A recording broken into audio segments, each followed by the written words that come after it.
Jalebi by. Verma जी के यहाँ एक काम वाली आई। उसका नाम था जलेबी बाई, क्योंकि उसके कोई भी काम सीधे नहीं होते थे। बात हो या काम, हर चीज घुमा के ही करती थी। अरे साहब, वो जो स्कूल में बच्चों की होती है ना, वो मुझे चाहिए। स्कूल में बच्चों को क्या क्लासेस क्लासेस क्यों चाहिए तुमको? अरे नहीं साहब, वो होती है ना गर्मी की। गर्मी की छुट्टी? हाँ हाँ, छुट्टी चाहिए 2 दिन की। अरे तो इतना घुमा कर क्यों बोल रही हो? सीधे सीधे बोलो ना। वैसे क्यों चाहिए तुमको छुट्टी? अरे मेरे भाई के जो पापा है ना, उनकी जो पत्नी है ना, उनके भाई के पापा की पत्नी को बुखार आ रहा है। ओहो, ऐसी पहेली मत बुझाओ कि मुझे बुखार आ जाए। अरे सीधे सीधे बोलो ना जलेबी बाई। अरे देखो, मेरे भाई के पापा, मेरे पापा, उनकी पत्नी यानी मेरी माँ के भाई यानी मेरे मामा के पापा यानी मेरे नाना, और मेरे नाना की पत्नी यानी मेरी नानी को ना बुखार आ रहा है साहेब। अरे जलेबी भाई, तुम 2 नहीं 10 दिन की छुट्टी ले लो। बस अगली बार से ना ऐसी छुट्टी मांगना हो तो अनुराधा से मांगना, मुझसे नहीं। ठीक है। एक और बात साहेब। एक और बात सुनी तो मुझे पागल खाने जाना पड़ेगा। अरे पागल खाने क्यों जाओगे आप? अरे चावल ही खा लो।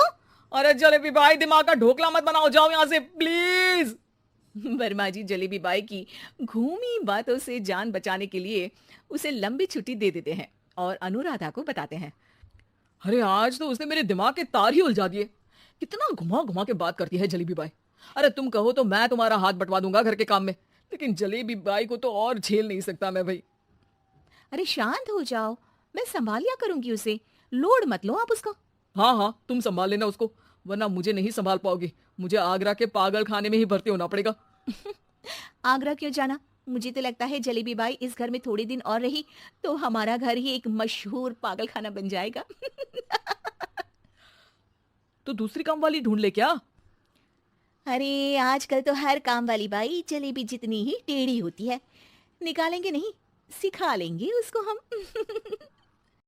लंबी छुट्टी के बाद जलेबी बाई घर आती है। अरे आ गई जलेबी बाई, नानी कैसी है तुम्हारी? और वो जो 2 के पहले आता है और जो 0 के बाद आता है। अब एक। हाँ, 1 नंबर है। अच्छा, क्या हुआ था उनको? जो दिल टूटने पर होता है ना, चोट लगने पर होता है, पगार का पैसा कटने पर भी होता है। अरे क्या होता है? बुरा लगता है। अरे जो सर में होता है, पेट में होता है, और जिसे सही करने के लिए ना आदमी को डॉक्टर के पास ही जाना पड़ता है। दर्द? हाँ, दर्द हुआ था उनका हाथ पैर में। अच्छा बस, मेरे दिमाग में दर्द होने लगा तुम्हारी जलेबी जैसी बातें सुनकर। एक काम करो, ऊपर गेहूं की पोटली रखी है, तुम जल्दी से लेकर आओ, आज आटा पिसवाना है।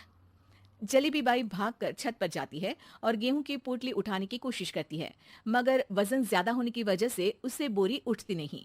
वो सोचती है कि पोटली जल्दी पहुंचानी है। बस जलेबी बाई की टेढ़े दिमाग में एक टेढ़ी तरकीब आती है।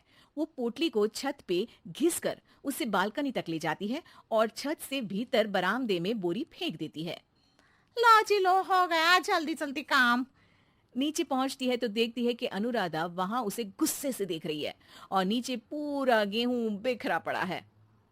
ये क्या किया? अरे पोटली में वजन ज्यादा था, आपने कहा था जल्दी से ले आओ, तो इससे जल्दी कैसे करती मैं बताओ तो। हाँ, अरे एक काम तो सीधा करो, अब क्या करेंगे इन गेहूं का? सब सत्यानाश कर दिया। अनुराधा सोच लेती है कि अब इस जलेबी को सीधा करना ही पड़ेगा, वरना बहुत परेशानी हो जाएगी। जलेबी बाई फिर भी सुधरती नहीं है। रोज कोई घूमी फिरी बात से वर्मा जी के दिमाग में शॉर्ट सर्किट करती है, तो कभी अनुराधा के काम बिगाड़ती। जैसे कमरे में झाड़ू लगाने का कहने पर कमरों की दीवारों पर झाड़ू टांग के कहती, लगा दी कमरे में झाड़ू। देखते ही देखते ये महीना खत्म हो जाता है। अरे दीदी, पैसे दे दो ना। पैसे तो नहीं है। पैसे नहीं है का मतलब? पैसे तो होते ही है ना घर में। अरे भरोसा नहीं है तो पूरे घर में ढूंढ के बता दे कहाँ पैसे हैं, मिल जाएगी तुम्हें। अबे ढूंढ के लाई मैं। जलेबी जल्दी से अनुराधा का पर्स लेकर आती है। अरे इसमें है ना पैसा? अरे मुझे तो नहीं दिख रहा। अरे दीदी है ना, 2000 का नोट। अरे तो वो तो 2,000 रुपए हैं, पैसे तो नहीं है। अरे दीदी दे दो ना, जल्दी घर जाना है, आज मेरी तारीख है। अरे पक्का आज तेरी तारीख है? हाँ दीदी, आज मेरी तारीख है, आज ही तो पगार लेती हूँ ना मैं। देखो आज तो 1 तारीख है, तेरी तारीख तो है नहीं आज। अरे दीदी दे दो ना, घुमा क्यों रही हो इतना? अच्छा कितनी पगार है तुम्हारी? 5,000 आप ही ने तो तय की थी। 5 मतलब जो 4 के बाद आता है और 4 के पहले। हाँ हाँ दीदी। 5 वही जो 3 में 2 जोड़ के होता है। अरे हाँ दीदी हाँ। 5 वही ना जो 10 में से 5 घटाने पर होता है। अरे दीदी मैं समझ गई, अब आपको कभी नहीं घुमाऊंगी, प्लीज जल्दी से पैसे दे दो ना, सारी। और अब ना ये जलेबी बिल्कुल सीधी हो जाएगी कसम से। जलेबी बाई की अकल ठिकाने आ जाती है। अनुराधा जलेबी को पैसे दे देती है और कहती है, अब अगर तुमने हमें घुमाया ना तो तुमको कहीं दूर घूमने भेज देंगे, जहां से तुम घूमने के बाद कभी वापस ही नहीं आ पाओगी। समझ गई जलेबी बाई?